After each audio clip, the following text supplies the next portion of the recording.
C'est au bord du fleuve Saint-Laurent que l'Observatoire international des grands fleuves s'est réuni pour sa deuxième session, la semaine dernière à Montréal.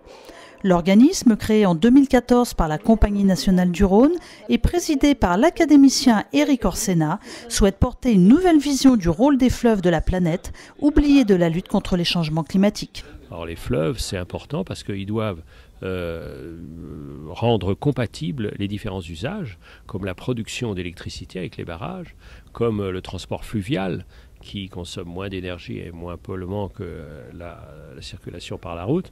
Et il faut aussi offrir aux agriculteurs les moyens d'irriguer et en même temps de lutter contre les inondations qui sont de plus en plus terribles à cause des dérèglements climatiques.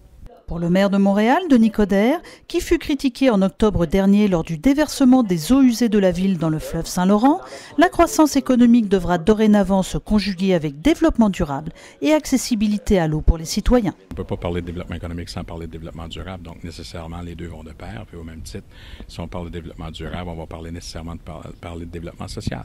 On se rapproche de l'eau, on va vers l'eau. Donc moi, c'est de m'assurer une plus grande accessibilité pour une meilleure qualité de vie, mais en même temps, on sait que c'est un moyen de transport essentiel et que Montréal, comme métropole portuaire, c'est une plaque tournante importante, donc nécessairement les deux vont de pair.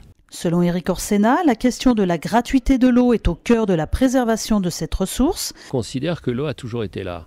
Mais c'est pas vrai. L'eau, pour la maintenir, pour maintenir un chenal, pour la traiter, tout ça demande énormément d'argent. Donc c'est pas gratuit. Donc il faut, si on veut que ça soit gratuit, très bien. C'est une œuvre de solidarité, pourquoi pas. Mais il faut expliquer aux gens ce que c'est. Mais ils sont très réticents à payer quelques dollars pour avoir de l'eau pure qui représente des processus industriels extrêmement coûteux. C'est très intéressant ce qu'il y a derrière la gratuité. Parce que quand la gratuité est un coût, il y a forcément quelqu'un qui paye. La bonne question, c'est qui ?